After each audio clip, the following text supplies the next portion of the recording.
Күп ғасырлы, тирен тарихында көп сыналды татар баласы.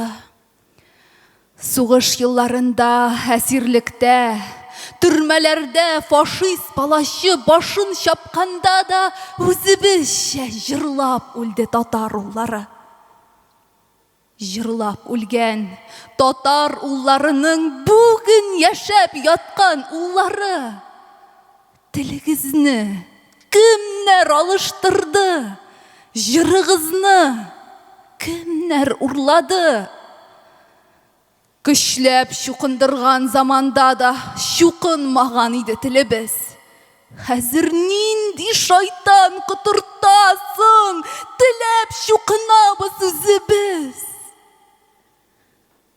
Күкрәк сөтедәй саф ана телен алыштырдык мама теленә.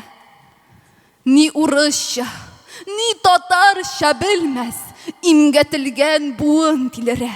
Алар белми телнең матурлыгын, алар белми милләт кадерен.